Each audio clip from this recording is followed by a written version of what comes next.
Welcome to What a Creep, the show with Margot Donahue and Sonia Mansfield talking about creeps from the past to the present. This is your quick guide to the biggest creeps, jerks, assholes, and losers, the best of the worst. From two nice ladies who want the world to be a little less creepy.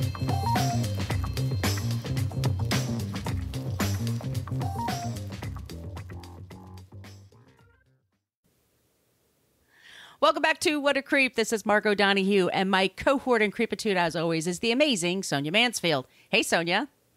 Hello, my friend. Hello, my friend. We were a few minutes in, and when I realized I forgot to hit record, so we sound a little goofy at the top of the show. That's why. We are super warmed up. We are indeed.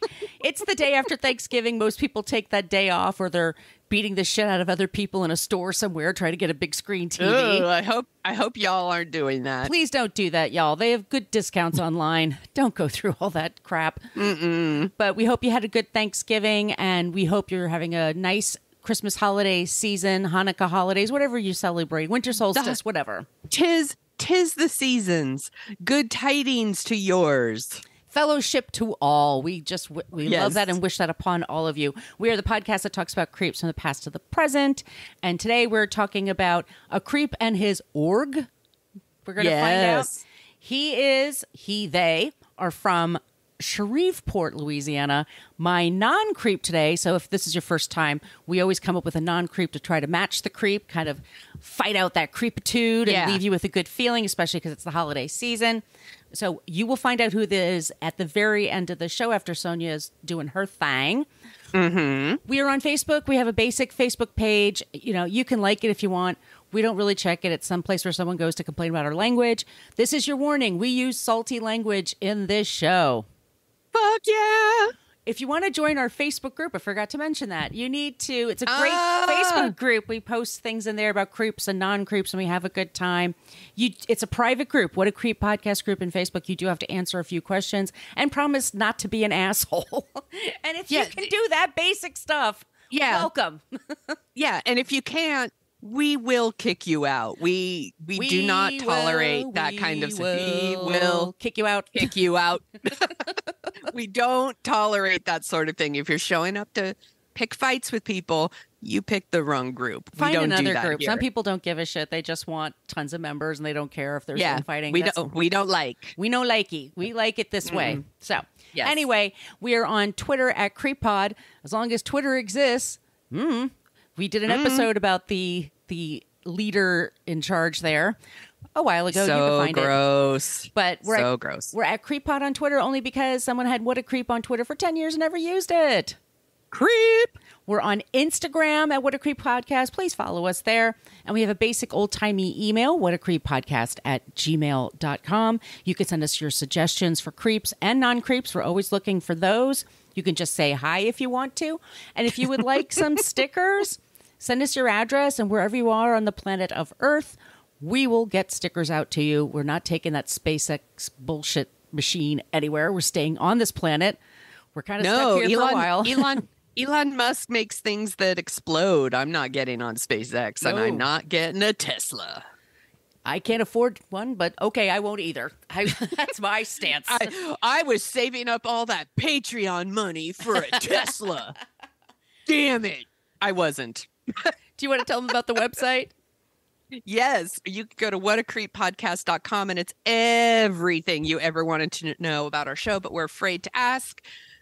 Speaking of our Patreon, in our website, in each of the episodes listed, we have our show notes. That's actually where our Patreon money goes. We actually subscribe to a lot of news outlets, a lot of the places that do the dirty work for us. All of our episodes are sourced. You can find them there. And there's a link to our merch shop. 'Tis the season, like we said. Get your T-shirts and notebooks and tote bags and face masks, because COVID's still a thing. Y'all protect yourselves, please. And you should do that. There are also a link to our Patreon page. You want to tell them about that? Yeah, so real quick, we do have a Patreon page. It helps us pay for the costs of the show. We're an independent show. We have our first 4 seasons there, soon to be 5. That'll just be on the Patreon wall.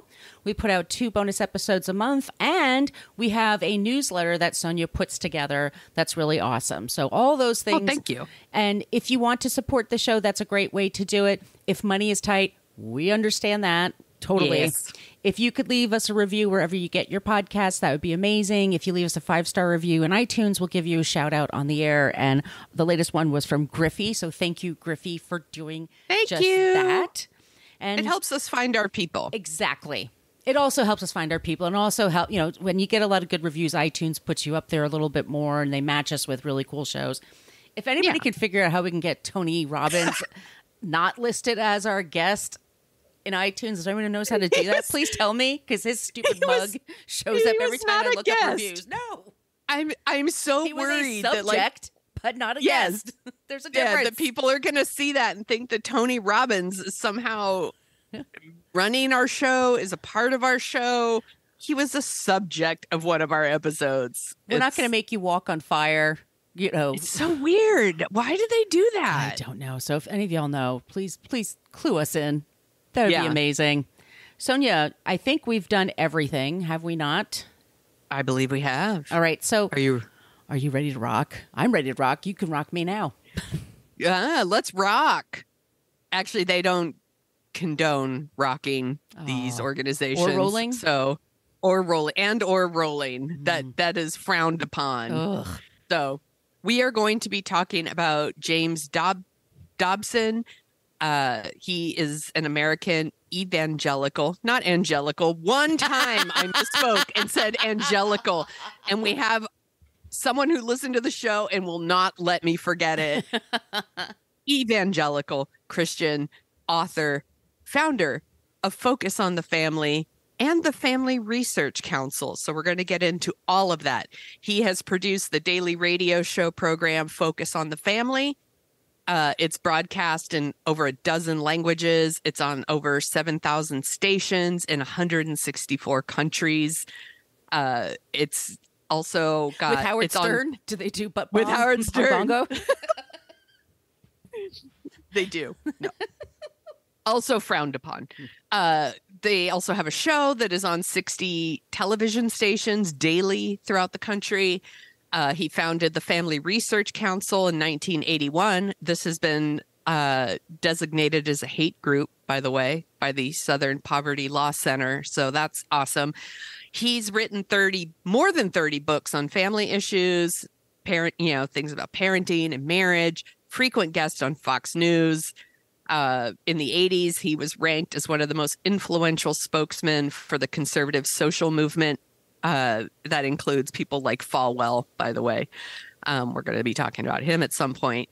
So I'm going to talk about James Dobson. I'm going to talk about Focus on the Family. I'm going to talk about the Family Research Council, because all of it, sexist, homophobic, transphobic, and racist. So sources for this episode, it's a pretty short list, actually, because I got it all from their own websites.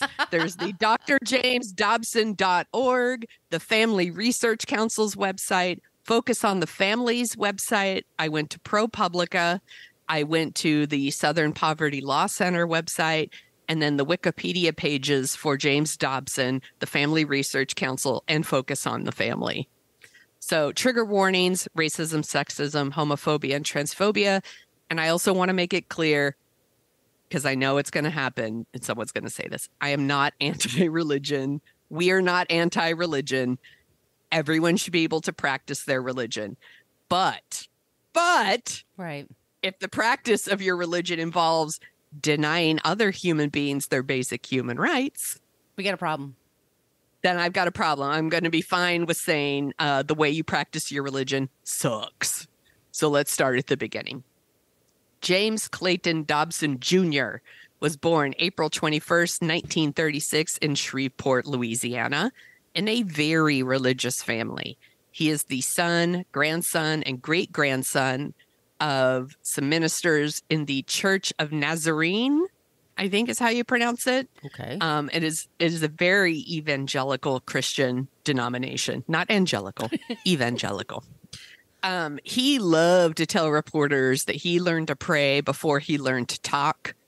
and that he gave his life over to Jesus at the age of 3. Okay. I love you, Jesus. I love you, Jesus. I give you my life. Can I have a teddy bear now and some sugar cubes? I don't know what 3-year-olds say. I don't have children. Poor little Jimmy. So a lot of the Nazarenes, they forbid dancing, just like in the movie Footloose. No dancing. And you weren't allowed to go to the movies. Like that sort of thing is frowned upon. So he really concentrated on his studies when he was a kid. He attended Pasadena College, which is now known as Point Loma Nazarene University. So that's a religious college, obviously.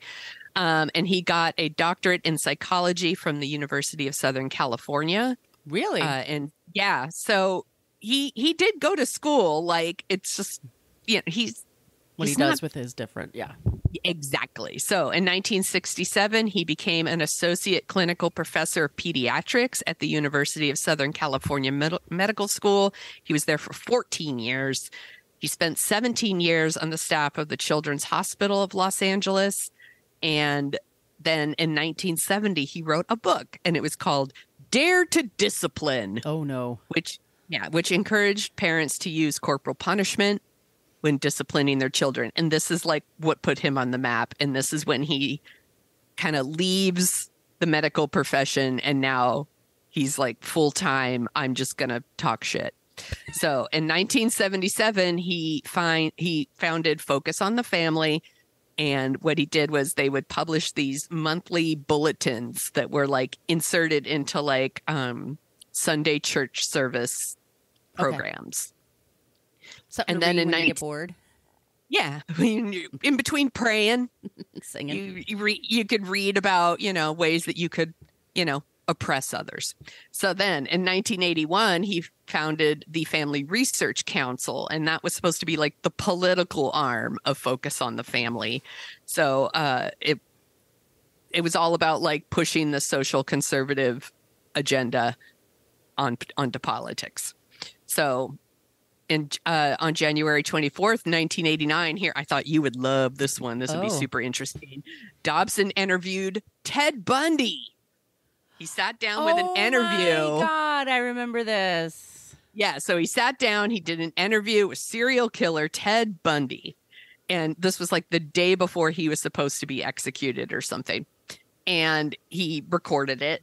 And the interview became really controversial because Bundy, like Dobson's like, why would you do these things? You know, and by the way, he like raped and murdered like more than 30 women. Yeah, that we know about. Yeah. So Bundy claimed in the interview, and he had never said this before, that it was because of violent pornography that he did these things. Mm-hmm. And that, you know, that's why he did all this stuff, is because he watched a lot of porn or whatever. And then that's really all Dobson needed to hear, right? So this is the thing he goes back to this a lot, like pornography makes people perverts and they do awful violent shit. So after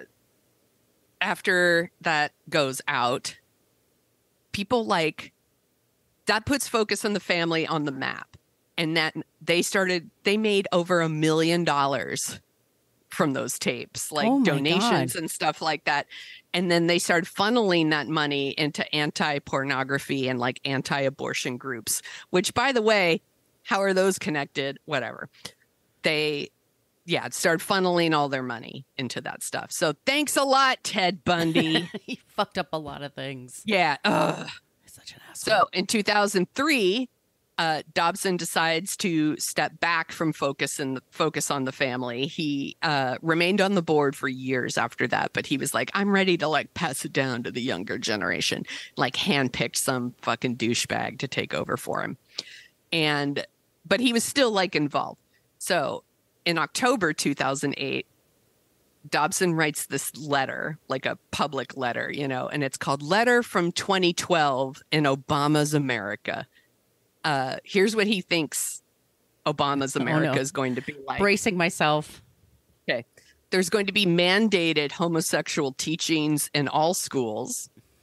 We're going to ban firearms in the United States. Fucking wish. The end of the Boy Scouts. no more homeschooling, no more Christian talk radio. Pornography on primetime and daytime television would increase. Come on. There's going to be a mandatory bonus for gay soldiers. Were that only true, Sonia? Yeah. And the end of healthcare for any American over 80. This is what he said in 2008. In 4 years, that's what he thought was going to happen. Yes. If they voted for Obama, right? He's just trying to scare people from voting for him. Yes. Okay. Yeah. It didn't work, obviously, because Obama won. And none of those things happened. None of those things. Like, it's just so, once again, we're back to Newt Gingrich. The Newt Gingrich school of politics. It's just like everything is like lying. And if you say it, it must be true, and taking things to the extreme. So he writes this open letter, but let's keep in mind, like, he's on thousands of radio stations and like hundreds of television screens, and he's spouting this bullshit, and people hear it and they believe it. In 2008, even though he wrote this letter, Focus on the Family, the like radio program, was nominated to be inducted into the National Radio Hall of Fame. Oh, for God's sakes. And obviously, like, gay rights groups were like, no thanks. No, thank you. Yeah, why are we doing that? Doesn't matter. Got enough votes. It is inducted in the Radio Hall of Fame. So super cool and normal. So then 2009, he steps down from the board of Focus on the Family.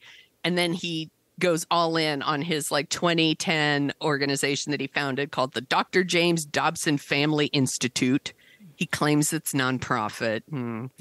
And it's all about his fucking radio shows and all that stuff, you know. And again, now he's on like 300 radio stations, and he's on Fox News all the time.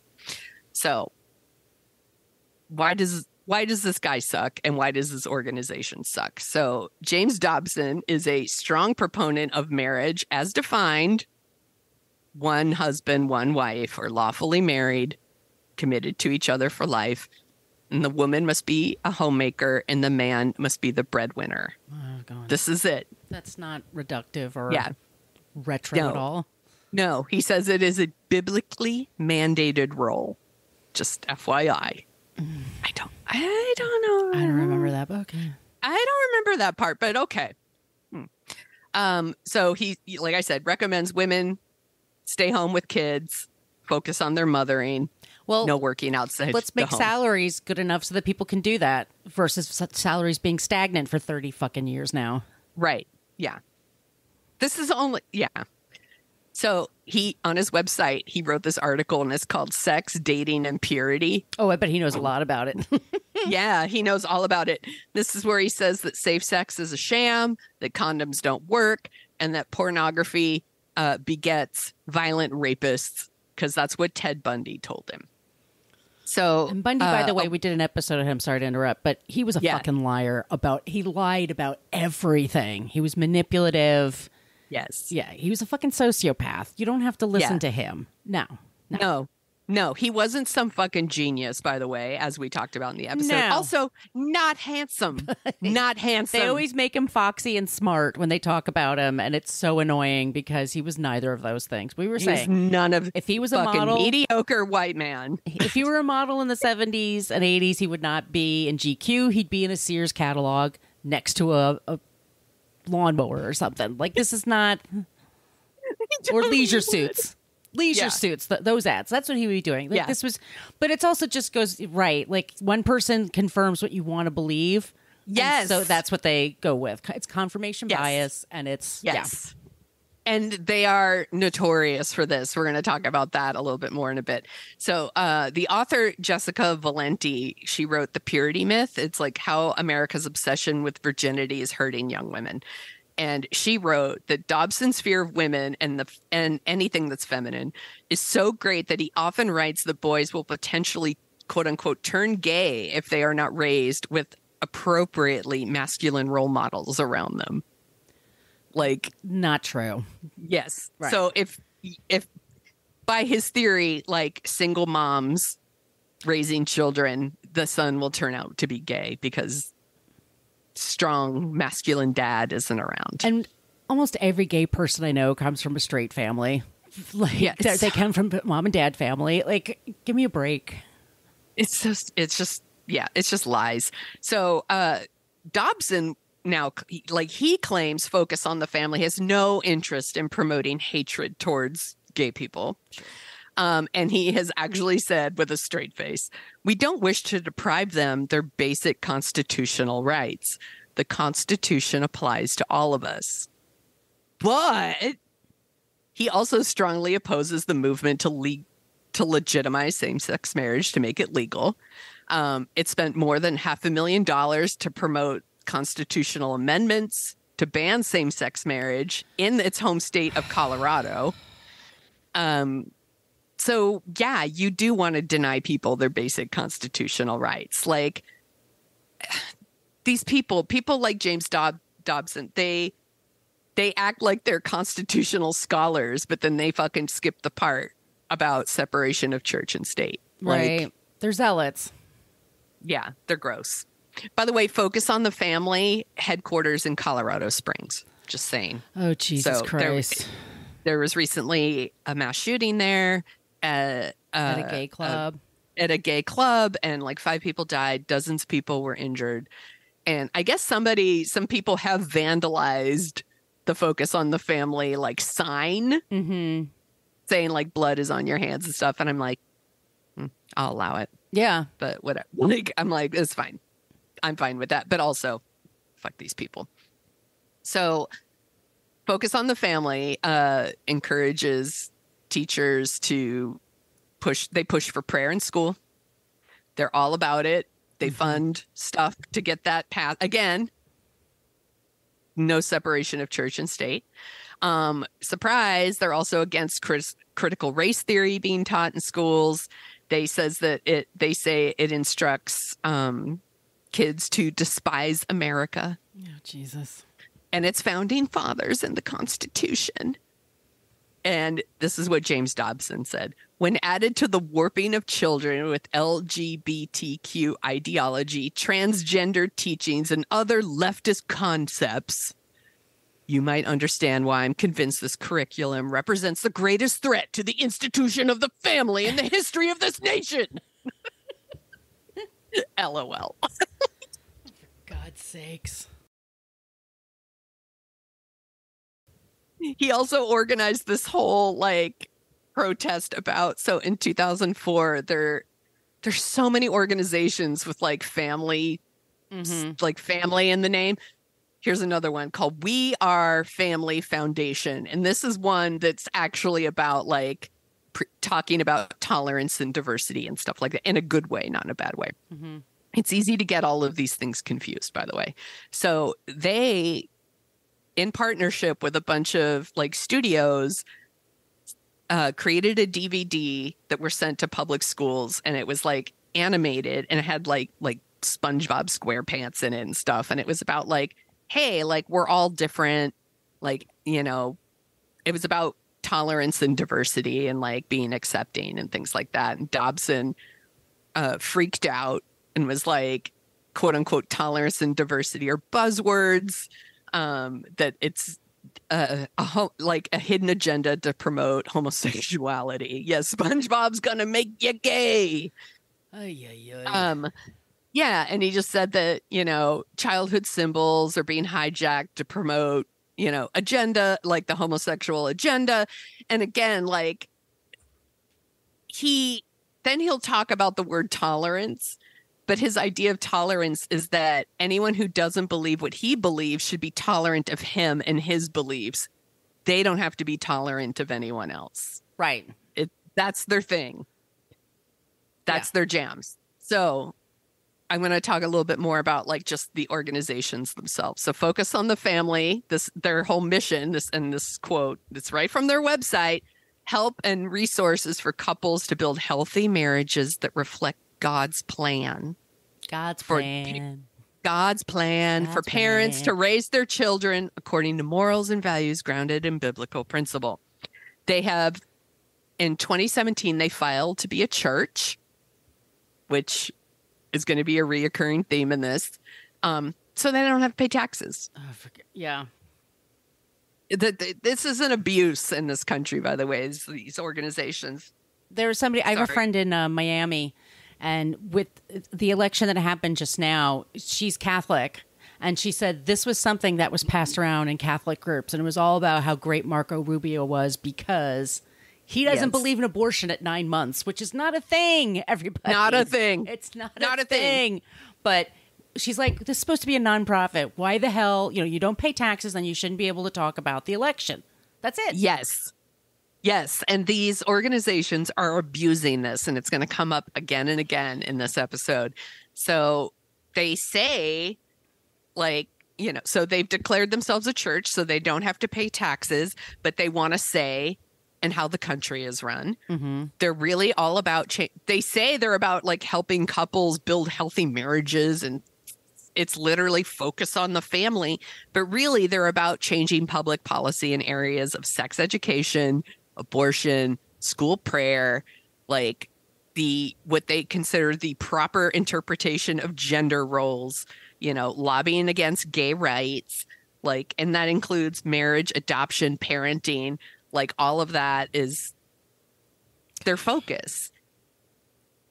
They promote things like conversion therapy, and they have been called out multiple times because they purposely take research and misquote it and misrepresent it to claim that two heterosexual parents will have children that do better in life than children with two gay parents. And these research papers that they're quoting are not even saying that. They purposely take things out. Right. And they're constantly being called out for it. And they just double down. And the researchers are I literally wrote the paper. This is not a thing. They just do it because if they say it, it must be true and people believe it. Right. So again, like I said, declared itself a church, super involved in politics. Following Roe v. Wade being overturned, the organization put out a statement that encouraged people to engage in a quote unquote cultural civil war against radical abortion laws, because some states are implementing their own laws. So basically encouraging people to be violent. Again, headquartered in Colorado Springs. So that's really upsetting. Now, the Family Research Council is an evangelical activist group, not angelical, evangelical. And it's all about promoting what it considers to be family values as well. And this originally created as the political arm of Focus on the Family. So it has opposed and lobbied against stem cell research and abortion and divorce, by the way, divorce. Yeah, stay in a marriage that makes you fucking miserable. Exactly. That's great for kids. Awesome.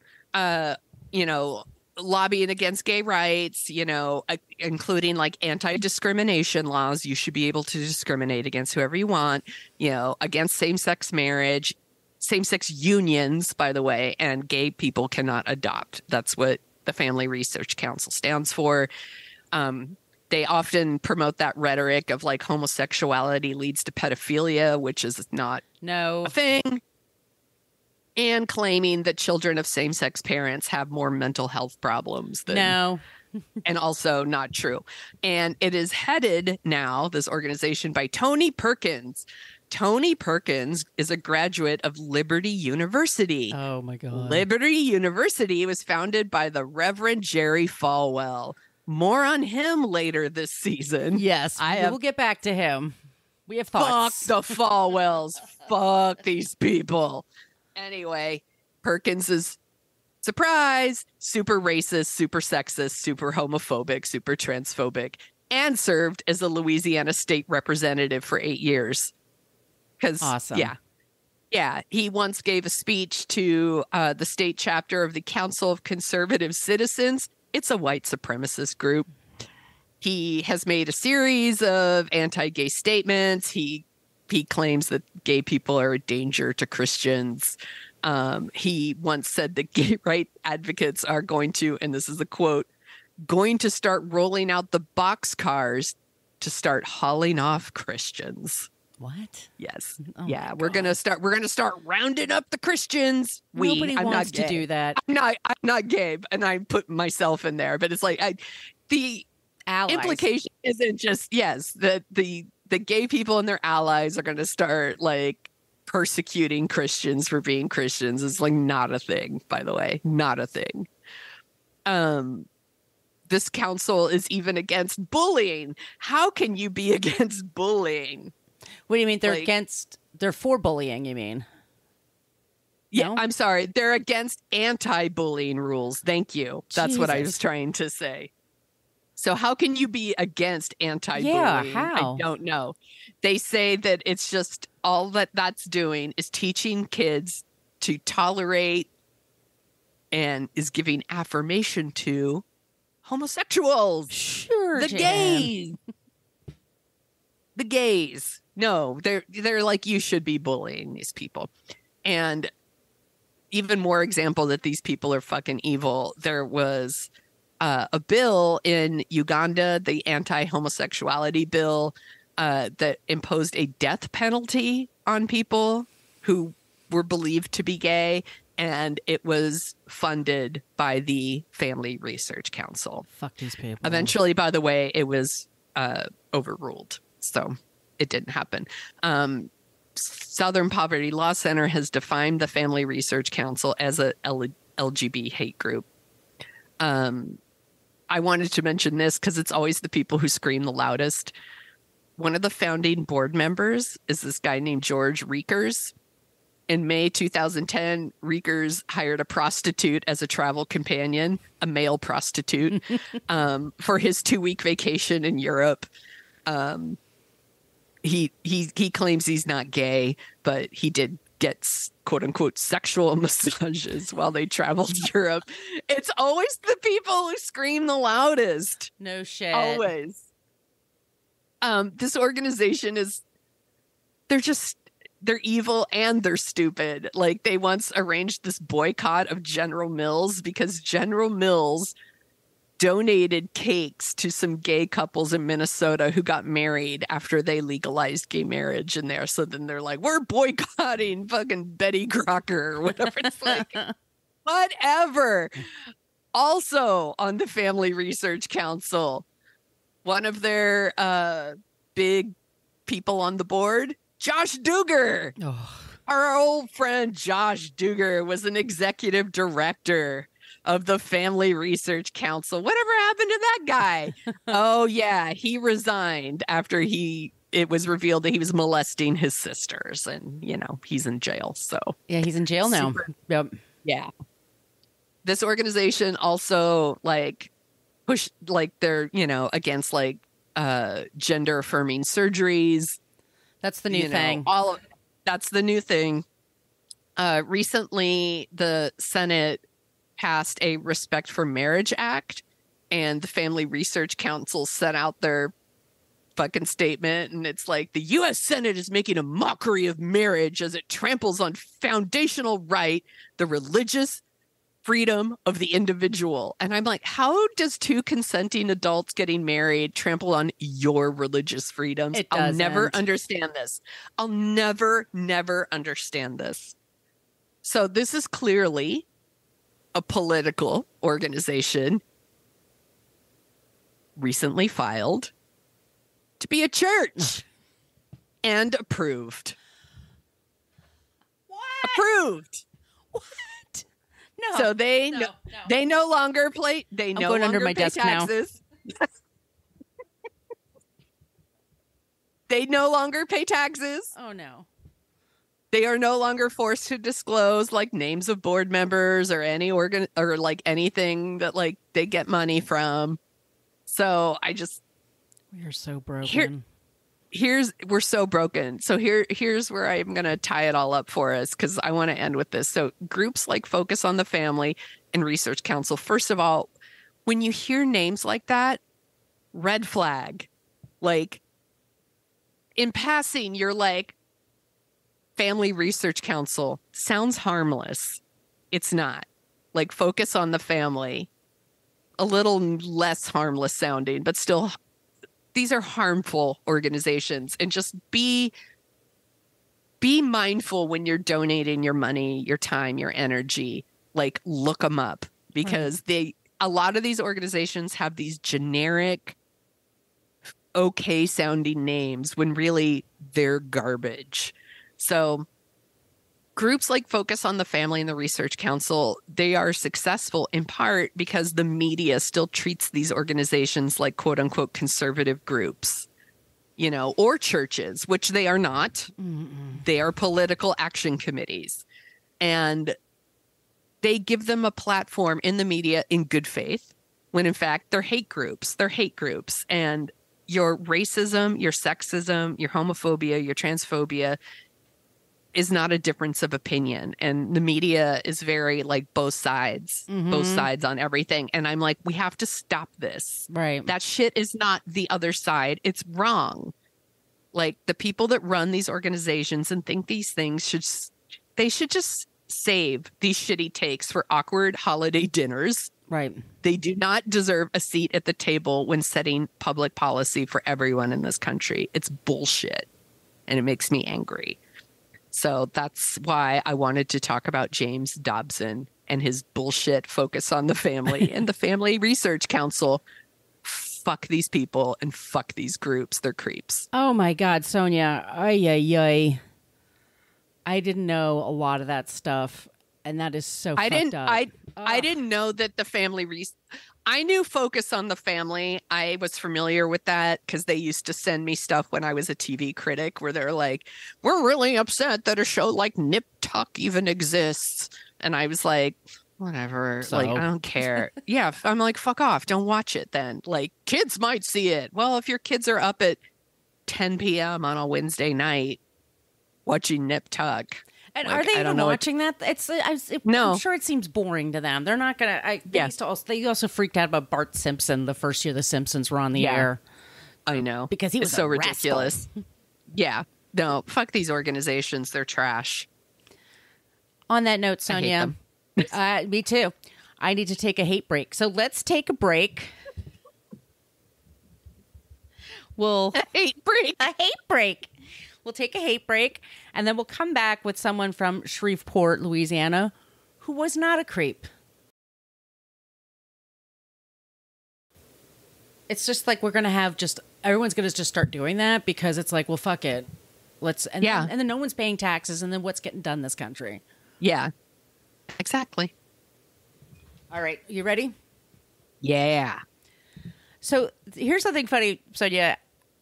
I'm going to talk about someone, but his last name, he's a part of our culture, was a part of our lives. We're 90s kids. Well, we were actually 70s kids, but we were like, the 90s were our time. We're Gen X. And he was someone who was a superstar then. Have you ever heard of Kevyn Aucoin? Kevyn Aucoin? So this is the problem. Aucoin. He was a makeup artist? Mm-mm. Okay. You didn't watch House of Style like I did. No. Okay. So he's a superstar in my mind. But for people who were into fashion and beauty in the 80s and 90s, he was, literally and figuratively a giant. He was a very tall guy. But House of Style was huge on MTV. It's just, I didn't watch it. That doesn't mean it wasn't insanely popular. Cindy Crawford was the shit. But also they had like fashion TV was on every week. Like fashion used to be much more like there was a show for it, and then he was. Yeah. So Kevyn, well, you can also pronounce it as Aucoin because it's a French name, but he's from Shreveport, Louisiana. So it's actually, I'm saying Aucoin because that's just what I always heard when I was growing up and all that stuff. So Kevyn Aucoin, if you look him up, you might know. If you look at his image. Just looking. I'm going to look him up. Because then I probably will recognize him. He was born February 14th, 1962, to a single mother who was very young. She was a teenager. And he was adopted out into a family of the Aucoin family. And he moved from Shreveport to Lafayette, Louisiana, which is, if you're not familiar, it's Bayou country. In that part of our country, there's a very distinct accent, and there's a lot of Catholicism. There's a lot of also religiousness going on, religiosity there. snake handlers, but also just like very deeply religious people. I mean, it's just like a lot of extremes. And the Southern Louisiana culture is just its own little microcosm in the U.S. Yes. And Kevyn's growing up there. His family were very religious. And he realized when he was about 6 years old that he was gay. And it's just one of those things. That's what he knew. If he could be not gay, it would have been a lot easier for him in a lot of ways. I recognize him, by the way. Yeah. Yes. So as a teenager, he realizes he's gay. And he was very tall. He was always like the tallest. He grew up to be, well, we'll talk about his height in a second, but he was 6'4" when he was first becoming famous. One time he was always fascinated with makeup. So first you start with your mom's makeup and your sister's makeup, as these things go, if you're a makeup person. And then he started, he would take Polaroids of these. He would do makeup on his sister's dolls and on his sister's face and then take Polaroids of her. And he's growing up in this very small town in Louisiana. They're the people that would like the Family Research Council. They're not. Yeah. So I know tons of people in Louisiana, by the way. They're amazing people. New Orleans is in Louisiana, okay? Like, it's not like a total... There's fun that's happening there, but there's some people that are very strict. Yes. He was relentlessly bullied and teased as a little kid. He moved to a bigger city before he moved to New York, and he had some friends, and they were... this is in the late 80s, and he was... I'm sorry, in the late 70s into the 80s, and they went into a shopping center in a very fancy pants shopping center in the South, and they were hanging around the makeup counter, and a security guard went up to them and says, okay, do you want this upstairs or downstairs? And what they meant was, you're either going to be arrested or we're going to beat the shit out of you. So we either take you to the police or we're going to take you in the back and beat the shit out of you to keep you from coming into the store. He was chased by a gang of hoodlums in a truck, like in Forrest Gump. Like, he had that happen to him. Aww. And he told his family he was gay. And at first they were like, no, we're Christian. You can't be. They eventually, by the way, started the first PFLAG movement in Shreveport, Louisiana. They were very, very supportive of him. It just took them, because they were raised in a culture that says gay was bad. He grew up with this. He grew to be about 6'4". He drops out of school, and then he goes to high school. Then he goes into a makeup school, a beauty school, and he gets so good he's teaching there. And he has this thing. He's known for contouring a face, and which everybody does now, but like, it was revolutionary time. Like, you could change a person's complete appearance by contouring. He gets into this, and he's still in these small towns in the South, but he's still being threatened. Like I said, he couldn't get a job at a makeup counter because they said, oh, women don't want to have a man working on them. You're tall and you're gay. You're frightening. I know. But he thought about it. He's like, they're going to go in and spend $3,000 on a dress, but they won't spend $30 on makeup from me. Like, he realized it's bullshit. So he and his boyfriend moved to New York City. And he starts going around the modeling agencies, and he says to these models, I'll work on your face for free. I just want to take a Polaroid, and I want to start my own. What's the word I'm thinking of? But he's garnering clients. His own brand. Yeah. And portfolio, that's the word I'm thinking of. Yeah. And one of those models that he hits it off with is Cindy Crawford, who we were just mentioning. And she's this teenager from the Midwest, and they have a lot in common, and and she really likes him, and she likes his Polaroids. And she gets the cover of Vogue magazine in August of like 87, 88, which she did one of those models things on MTV, and it was like a group of models on stage talking about the state of modeling. It was a real think tank, I'll tell you that. Oh my God. Modeling, fashion, all that stuff was so, like, George Michael videos were like all about models, like... Supermodels were it. Yeah. I mean, the 70s had big models, for sure.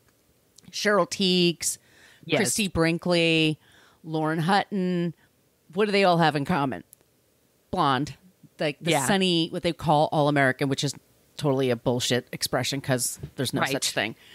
And he was more attracted to different kinds of people. Like, blondes are great, but they're like golden retrievers. Everyone's going to love a blonde. He's like, but he was more into different people and bringing out their beauty. He was all about inner beauty. And he would say, it doesn't matter how much makeup you have on. If you don't have a pretty soul, there's no point.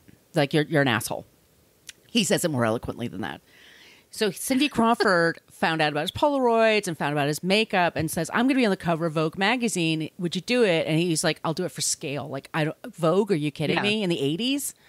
And fashion magazines were also really thick with ads. Like, they made a lot of money. And after that, everybody wants to work with Kevyn. Mm-hmm. And like I said, super tall, super handsome, and so sweet. And he was a Southern gentleman. And here are some of his clients. Whitney Houston adored him.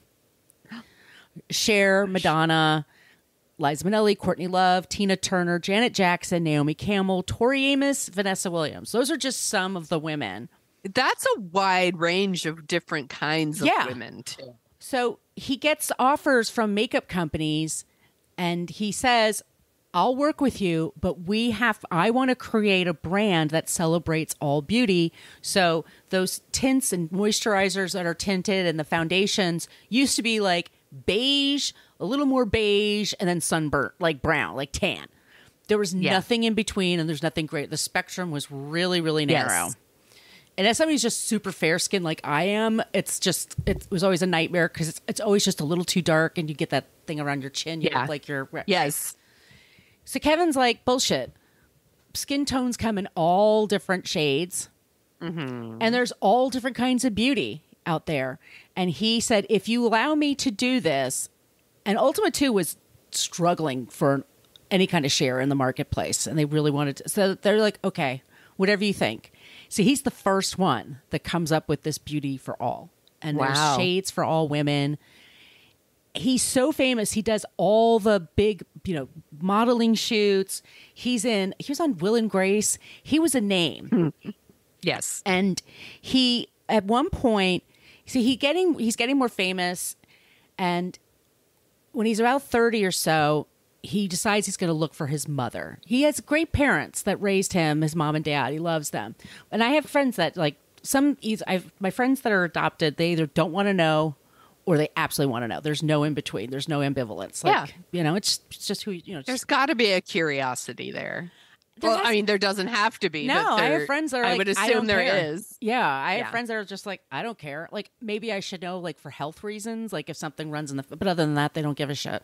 But he knew somebody, and he always felt, because he was always the outsider, he was the tallest in the family. They were all adopted. All the kids were adopted, but he always just felt out of place because he was gay, and he was flamboyant and whatever. Anyway, so he meets his birth mother, and she says, I was in high school. I couldn't take you in. And she's like, but I'm happy to meet you. And they have this really nice session. They meet each other, and he filmed everything. He always had a video camera with him on top of everything. So there's a couple of documentaries about him, and it's all his stuff.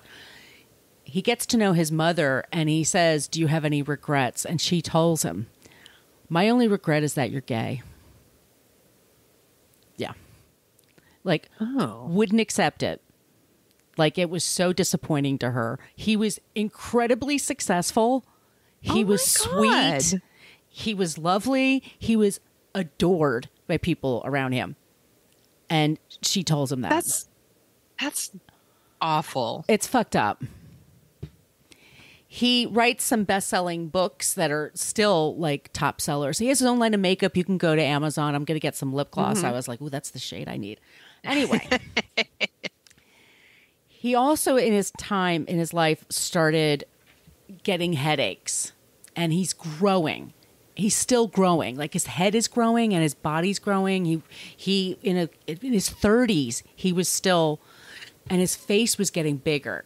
And his shoes were growing two sizes bigger. And he can't figure out why. And somebody says, it's your pituitary gland. You got to look this up. He's in terrible pain because his body's just expanding and growing. And it's just, not like in a fun way like the Hulk. Like, it's really just super painful for him. Yeah. He doesn't get superpowers from it. He's just getting these horrible headaches and his joints hurt and everything. And they find out that there's a tumor in his pituitary gland. And they remove the tumor. It's not the tumor. It was a tumor. Yeah. But by this point, he's addicted to painkillers. And he's taking so many, he could barely function. He gets married, and it's not legal in the U.S. yet, but it's like 1999. He gets married in Hawaii, and he has, And because we'll get to this, but he gets married. And he starts retreating from people. His appearance is changing. Like, people can notice there's something up with his face. Like, he does not look the same. And he's embarrassed and he's upset. You can't cover it up. I mean, it's just, there's nothing you could do. So he starts retreating from people. He stops going out. He stops doing gigs. He's making enough money to support himself. And he leaves his husband, and his husband's like ready to kick him out. Like, you got to do something because it's messing everything up. His family's trying to help him. And at some point, he went to Paris for a week, and he said, I'm going to Paris for a week to detox. It's like, you don't go to Paris to detox. Like, that's just, you go to Paris to eat cheese and drink wine. It's a place of decadence. You don't go there to, no. Right. I mean, I love Paris, by the way. But, so anyway, he's in Valhalla, New York, which is upstate, and he just very quickly started feeling sick, staying home, and then he just passes away from liver failure. And what's said to people is that he had kidney and liver failure, and they're like, oh, he had this disease, and it made his head grow, and that's what killed him. But what really happened was that he overdosed. It's really sad. And it's terribly sad. And because he and his husband aren't legally married, it's not recognized, Kevyn's body is taken to his family's in Louisiana. Kevyn wanted to be cremated and have his ashes spread over Hawaii. That was his favorite place in the world. And instead, a year later, his adopted mother, died. And they said it was from grief. They were very close. And she just completely stopped taking care of herself, and she died. Aww. So he is now interned at the Holy Mary Mother of God Cemetery in Louisiana with his mother. And I'm not sure who has the money. I have to look that up. But still, the name Kevyn Aucoin, or Aucoin, however you want to say it. Yeah. He's still a thing. The makeup is beautiful, and it's not cheap. It's good stuff, and they sell it on Amazon. He had 2 best-selling books. He was in all kinds of TV shows and movies. He did acting, Making Faces, The Art of Makeup. These are like really huge bestsellers. And he actually, in 1999, he received an honorary diploma from the Harvey Milk High School for his support of gay and transgender youth. He was also very much into gay politics. And he said it was not enough to be out. You have to be out and proud to show all the kids that are scared that it's okay to be gay.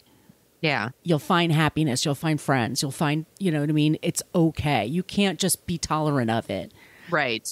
Acceptance is a whole other level. And you only can accept people if you can see that they're happy and they're well adjusted. It's a way of not tolerating someone is to other them.